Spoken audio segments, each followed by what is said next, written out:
Friends, welcome to my channel. Don't forget to like and subscribe. It's not difficult for you, but it's nice for me, and we're starting. Chapter 1. Alice, my wife of 9 years, and I, having finished our Saturday breakfast, were reading the news from our tablets when the doorbell rang. Alice jumped slightly at the intermittent ringing. I've noticed that in the last week or so she's been a little nervous and loving, and that loving has led to very good love. Much better than the boring, uninspiring love we had for the previous 6 months. I'll open it, I said, put the iPad on the table, and headed for the door. When I opened the door, I saw 2 men with badges identifying them as police officers. "Hello, how can I help you?" I asked. "Mr. Brian Campbell?"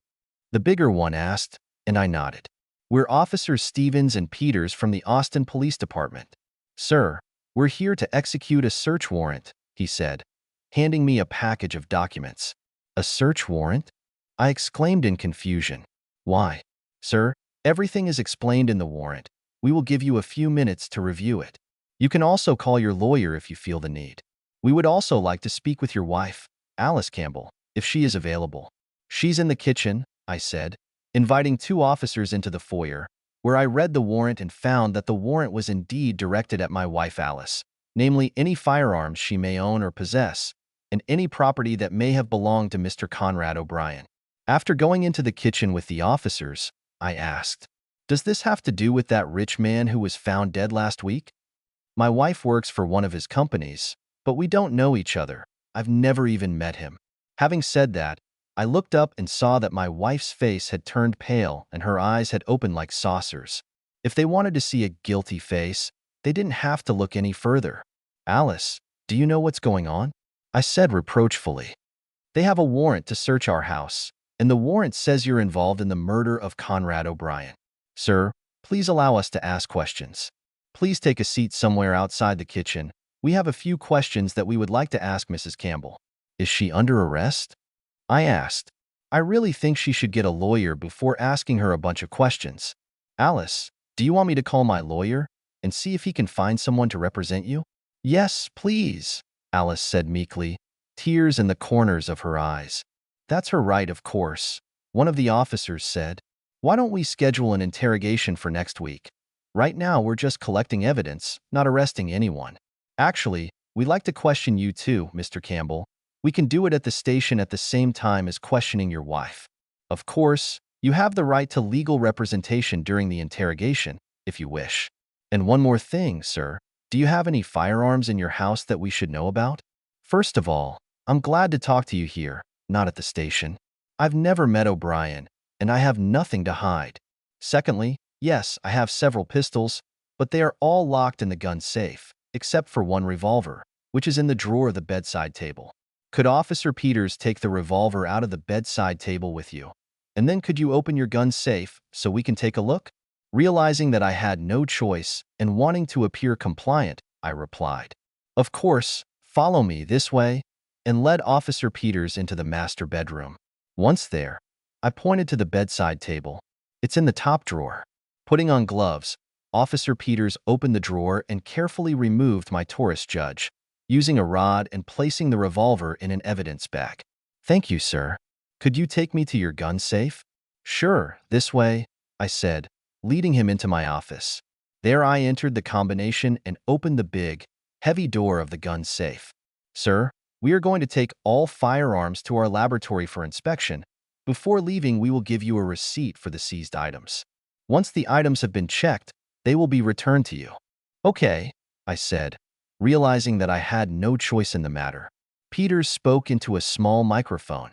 "Michaels, I need you and your team to come here and start taking inventory of the owner's firearms."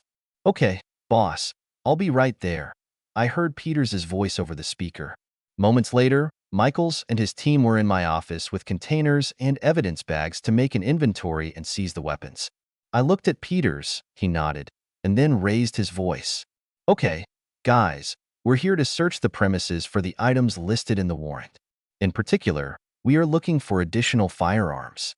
Michaels will assign each of you a search area. Let's get to work." Over the next few hours, the team thoroughly searched our house and 2 cars parked in the garage.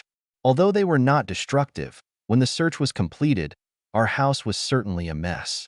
We waited for about 10 minutes while the forensics team and 2 officers conferred at their cars. I kept looking at Alice, giving her my best. What the hell is going on? Look. Then Officer Peters knocked on the door. I opened it. He handed me a receipt and thanked me for my cooperation in the search. As if I had a choice.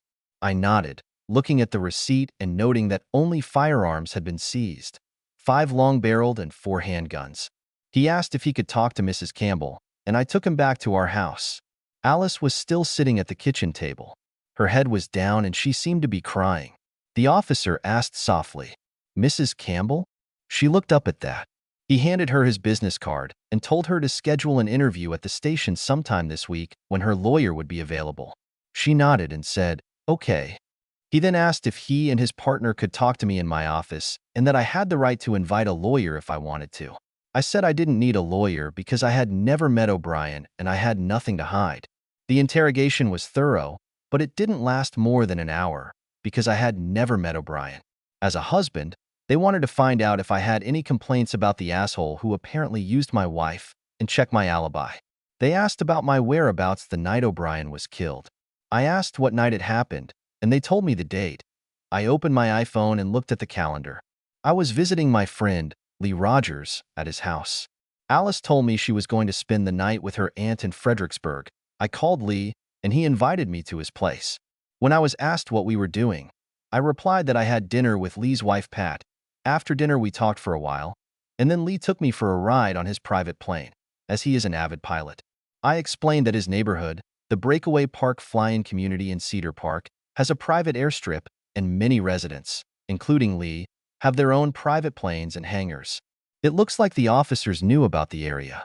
I told him that we took off around 8 in the evening and returned about an hour or so later. They asked who was flying the plane, and I replied that I was not a pilot, but Lee had been a pilot in the Army for many years, so I was quite comfortable flying with him. They noted that they might need confirmation of my story, so I gave them Lee's full name, address, and phone number. Later, I talked to Lee and found out that the officers interviewed Lee and Pat at their home, and they confirmed my version. They also provided the officers with surveillance footage that they had received from the HOA, Homeowners Association. The recording was made by a camera aimed at the runway, which showed planes taking off and landing at the airfield. The recording confirmed that Lee's plane took off at 8:05 p.m. and returned at 9:15 p.m. The officers thanked me for my cooperation and left. I returned to the kitchen and turned to my wife. "What the hell was that? You work for one of his companies, but I didn't think you'd ever dated that jerk O'Brien. What the hell is going on, Alice? Did you have an affair with that asshole?" She looked up at me, her lower lip trembling and tears streaming from her eyes. Jumping up from her seat, she wailed, "I'm so sorry," and rushed into our bedroom, closing the door behind her. Chapter 2. The next week passed in a whirlwind of events. Local news channels found out about the search warrant and pounced on Alice and me asking for interviews or comments. The murder of Conrad O'Brien became the main local news. We didn't say anything, just like her lawyer told us to. My lawyer referred Alice to Ted Walker, the city's criminal defense attorney. For some reason, Alice didn't want me to attend the meeting with Ted that she had scheduled for Monday afternoon. Something was wrong. O'Brien made millions in software and online businesses. His companies once employed more than 1,000 people, and a few years ago he moved most of the development to India to cut costs. Nevertheless, he was often in the news, often engaged in philanthropy, and he still employed a lot of people, including Alice. However, there were rumors that old Conrad was a womanizer and especially liked to go to bed with attractive married women. Walker arranged to interview Alice at the police station on Friday morning at 9:30 a.m. She said that Ted thinks that the police are just fishing for information and doubts that anything will come of it. Well, Ted couldn't be more wrong. Around 11:30 a.m. on Friday, a distraught Alice called me and informed me that after questioning, the police had taken her into custody and charged her with the murder of Conrad O'Brien. She was placed in a cell at the women's prison in the city center, and a bail hearing was scheduled for next Monday. I asked if I could attend the bail hearing, but was told that it was not open to the public. Alice called me late on Monday night. It looked like she was crying. She said her bail was set at $500,000 and asked me to post bail for her. Since I've never been involved with the criminal justice system, I Googled about bail and found out that the bail bondsman would most likely charge a 10% non-refundable bail fee. Damn, $50,000 that we'll never get back. A few years ago, I opened a successful recruiting business, and financially we were doing well, but still $50,000 is a lot of money. I told her that before I put out that kind of money, I wanted to meet with her, and she should honestly tell me what was going on. She agreed. I think she had no choice if she wanted my cooperation. Walker set up a meeting for us in the jail's meeting room and said he would like to be there to explain everything. I arrived at the prison, I was examined and made sure that I did not have contraband or weapons, and then I was escorted to a meeting room that is usually used by the accused and their lawyers. Walker and Alice were in the room. Alice was wearing an orange jumpsuit. It didn't look good on her. Instead of getting answers directly from Alice, Walker acted as her mouthpiece. He said that I would probably find out about the facts anyway, so he was ready to tell me what I wanted to know. He said that O'Brien and Alice had an affair that lasted about 6 months, which ended only after his death. I was shocked by this revelation and glared at Alice. You're a fucking fool. No wonder Love with You was so damn boring until he died. He was bewitched by your charms, wasn't he? Alice sat stunned and saddened by my outburst, bowing her head and crying. Walker said he understood that this news upset me and asked me to take a few minutes and calm down.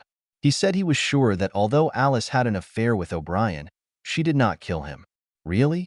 I replied, if you're so damn sure, then why did they arrest her for his murder? They must have very strong evidence against her.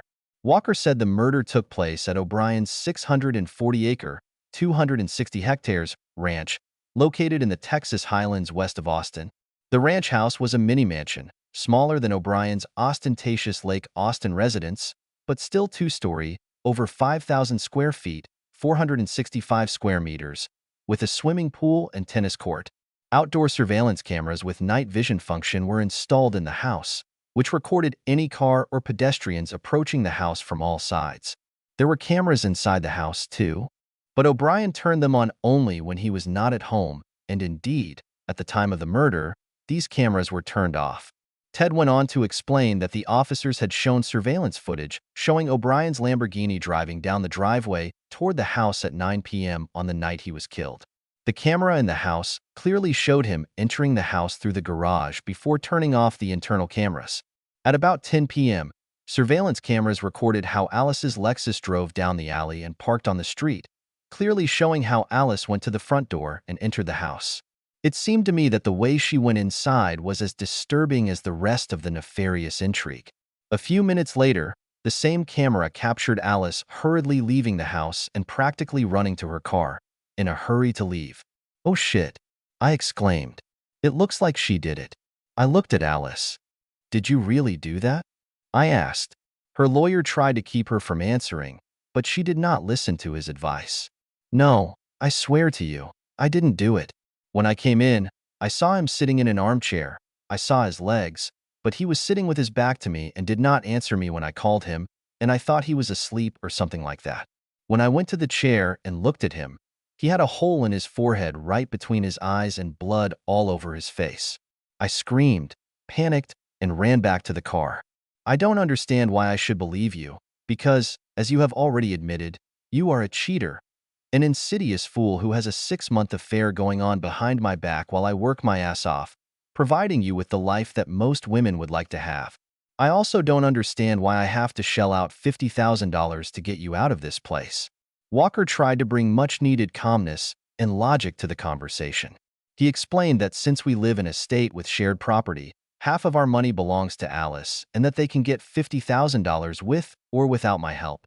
In the end, I gave in and decided to cooperate, but I made it clear to Alice that regardless of my cooperation, we were done. Walker was optimistic that Alice would be able to avoid charges, despite the fact that she was at O'Brien's house and fled the scene without calling the police. Walker summed up the evidence gathered by the police.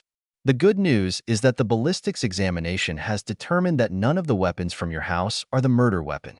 Unfortunately, the bad news is that only O'Brien and Mrs. Campbell have appeared on O'Brien's surveillance footage over the past week. Chapter 3. The details of the case got into the media, and they turned our lives into hell, stalking us near our house, during walks, and even near my office. Some of the questions asked of me painted me as an ignorant cuckold, asking if I knew she was having an affair with O'Brien, and so on. I guess I was such a cuckold. I once told reporters that I had never met O'Brien, did not know about any relationship between O'Brien and my wife, and of course would never approve of them. I kicked Alice out of our bedroom, and now she was sleeping in the guest room and using the guest bathroom. She told me that Walker had stated that we needed to appear as a friendly couple so that public opinion of her would not be too heavily tarnished, which could possibly influence a possible jury decision. Get out of here, Alice. Now that your boyfriend is dead, you want to be a friendly couple. And where was that friendly attitude when you left me and made love to this shameful shit? You know what? After I listened to Walker laying out the state's evidence, I think you did it. You are not only an insidious traitor, but also a cold-blooded murderer. I'm glad the state kept my firearms until the case is over. I can't trust you as much as I can throw your pathetic ass away. I even put a deadbolt on my bedroom door so you couldn't get to me while I was sleeping. She stared back with a shocked expression on her face. At least she was good at it. The district attorney met with Walker and Alice several times, trying to work out a plea agreement. They agreed on involuntary manslaughter with a 2-year sentence, from which she had to serve 1 year before being eligible for parole. Why is the sentence so light? I think there were big problems with the motive in the state case. Why would Alice kill O'Brien? By all indications, he was kind to her and pleased her with pleasant things, even opened a secret bank account to which he transferred money. When I found out about her secret account, I insisted that she give me back the $50,000 that I had deposited for her as collateral. In addition, they faced the problem that, despite all their efforts, they could not find the murder weapon. Although Alice insisted on her innocence, Walker urged her to accept the deal, since all the evidence, except for the motive and the murder weapon, was directed against her, and the plea bargain was very profitable. Why risk the jury convicting her? The jury will not sympathize with a woman who had a 6-month affair, and the cameras showed that only she and O'Brien were in the house.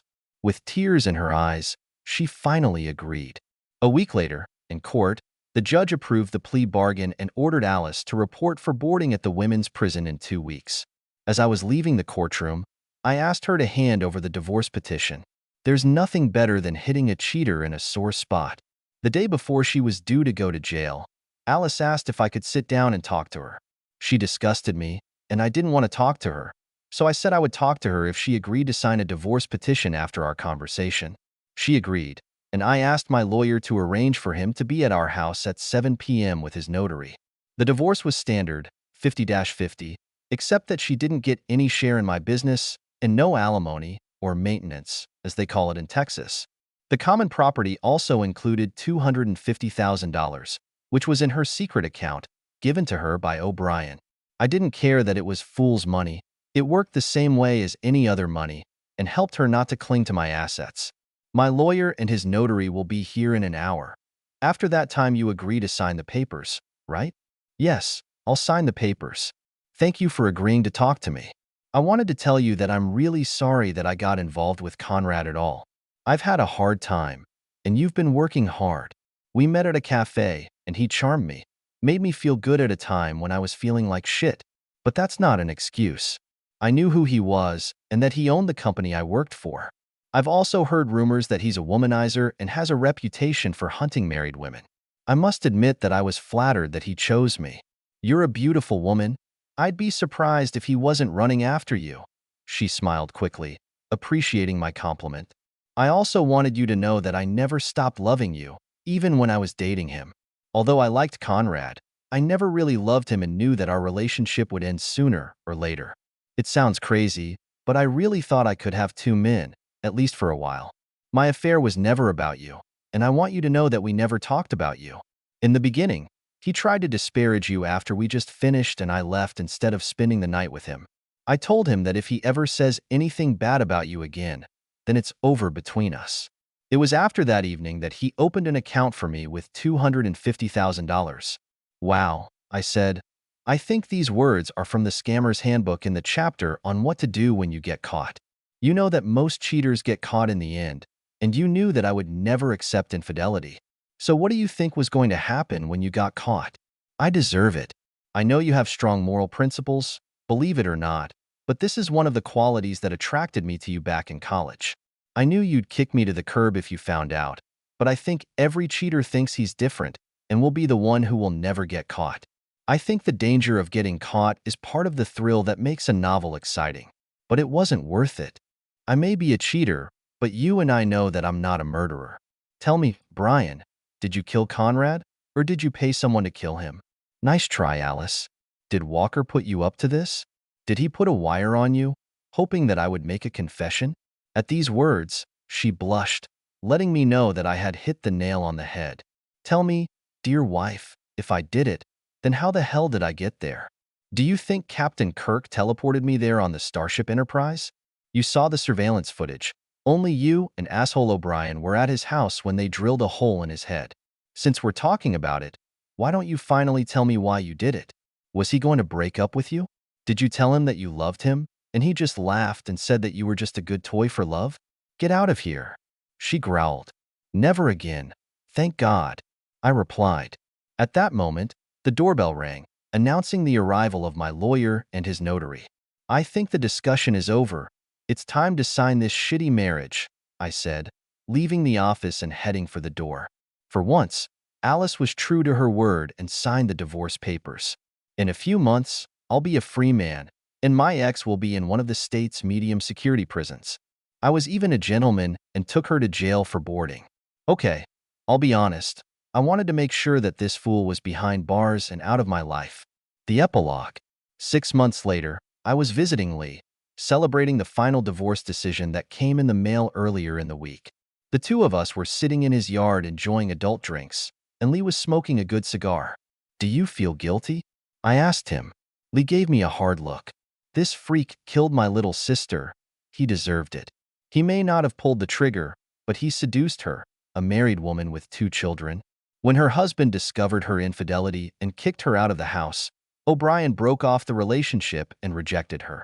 Megan was so upset that she decided to eat a bullet rather than face the consequences. But we both know it's all O'Brien's fault. Lee told me about O'Brien and his sister after she died. He was heartbroken for several weeks. I just nodded in response, and Lee paused, puffing on his cigar. What about you? Do you feel guilty that Alice was sent to jail for a crime she didn't commit? Not really. This stupid fool asked for it. She knew I'd burn the earth out if I caught her cheating, but she did it anyway. And damn it, I learned how to fly and land your plane. It was very cool. In addition, someone had to stop O'Brien from harassing more and more married women and destroying even more marriages. Too much harm. Unfortunately, our courts and legal system don't seem to care about this. Sometimes morality and laws don't match. That's right, brother, Lee said, tilting his long-necked beer bottle toward me, and we clinked bottles. We sat in silence for a while, enjoying the evening. We never talked about it afterwards. How difficult was the mission for you? How did you feel when you put a bullet between that asshole's eyes? I asked. Recoil, that's what I felt, Lee said and laughed. I knew that Lee served in the special forces and probably killed a lot of bad guys, but our mission was still quite difficult. After his sister's death, Lee planned to destroy O'Brien. His training taught him to plan everything carefully, and I had to admit that his plan was brilliant. I had known Lee for several years. We were good friends, often went fishing and hunting together. He scouted O'Brien's house in Hill Country thoroughly. Before his death, his sister even told him that O'Brien kept the surveillance cameras on, but turned off the internal cameras when he was there. Information that helped him a lot in planning. I found out about my wife's infidelity soon after it started. A text message from O'Brien arrived on her phone with a harmless message, probably a date code. Lee's sister Megan and Alice were connected by the fact that they both worked for one of O'Brien's companies. When I first told Lee about Alice's affair with O'Brien, it took a while, but eventually he convinced me to play the long game and not divorce her right away. While Lee was an experienced killer, I was pretty useless in our operation, but we were in it together. Lee decided that my role would be to pilot his plane, and he would do the wet work. It took Lee several months to teach me how to fly and land his plane. It was fun, but in hindsight, I realized that I was learning to fly just to help Lee kill O'Brien, and it sent a chill down my spine. We tracked Alice's movements using a tracker on her car, and I found out the unlock code for her phone. I often looked through her messages to keep track of upcoming meetings with O'Brien. On the morning of the operation, Lee drove the old Jeep to a secluded spot a mile from O'Brien's house and covered it with a camouflage net. He removed the plates and replaced them with numbers borrowed from an abandoned car he found. After he hid the Jeep, I picked him up and dropped him off at the house, and then returned to my house before noon. That evening I went to Lee's place and we flew by plane. As I told the police, only I was flying the plane. Lee was dressed all in black leather gloves, a full-face balaclava, and night vision goggles. He was a scary bastard. He had a square black military-style parachute, which, according to him, was very maneuverable and allowed him to land on the roof of O'Brien's house, or, even better, on the second-floor balcony with a sliding door leading to the bedroom upstairs. O'Brien's bedroom was downstairs. He also had a backpack strapped to the front with tools and equipment for the escape. I flew the small plane according to Lee's instructions until he felt that we were in the perfect place. Opening the door of the plane, he shouted, "Let's finish this, buddy," and jumped out into the night sky. The conditions were ideal: darkness, almost complete absence of moonlight, and a quiet wind, which allowed Lee to make a perfect landing on the second-floor balcony. He knew from the conversation that none of the cameras were aimed at the balcony. He unlocked the door from the balcony, and then waited on the balcony until O'Brien arrived and turned off the internal cameras. Lee quietly entered the house and crept down the stairs. He told me that he wanted to say something to O'Brien before shooting him. We knew from the GPS tag in Alice's car that she was still about an hour away. We didn't think there were listening devices in the house, but Lee didn't want to take any chances, and in the end, he didn't give a damn what O'Brien might say. He found a place where he could watch O'Brien and wait for him to sit down, because he didn't want his prey to get scared and run outside. As soon as the asshole sat down in his chair, Lee made his move by pointing a gun at O'Brien's head. To say that O'Brien was surprised and scared is an understatement. Conrad initially thought he was the victim of a home invasion and quickly offered the masked man money and valuables. Holding the gun at gunpoint, Lee calmly walked up to O'Brien and whispered in his ear, "This is payback for Megan." Stepping back, Lee saw that O'Brien understood the situation. There was a lot of urine on O'Brien's pants. Lee then pulled the trigger, ending O'Brien's miserable life. Lee's escape gear was a collapsible lightweight hang glider with lightweight aluminum struts that snapped together to support the nylon fabric from which the wings were made. The hang glider assembly took about 10 minutes. Since the outdoor cameras were pointed down to spot the intruders, Lee decided that it was enough for him to fly about 100 yards from the house and the cameras would not notice him. He gathered all this equipment, went out onto the balcony and picked the lock again, this time locking it. From the balcony, he made his way to the roof by dragging the assembled hang glider from the balcony to the roof using a tied rope. Fortunately, the angle of the roof was gentle, so he carefully walked with the hang glider to the highest point, turned to face the light breeze and ran hard along the roof ridge, holding the hang glider. According to him, he must have been pumped up with adrenaline, as he flew probably a quarter of a mile before he landed. Once on the ground, Lee disassembled the hang glider, got to the Jeep, packed up his gear, and drove off into the night. The next day, he got rid of the pistol, the hand glider, and the black clothes he was wearing. He even got rid of his shoes in case he left footprints. When I heard Lee recall his part of the mission, I exclaimed, "Lee, you've been retired for more than 10 years, but you're still in business. Brian, I did this for my little sister, may she rest in peace." As Toby Keith said, "I'm not as good as I used to be, but I'm as good as I've ever been." End.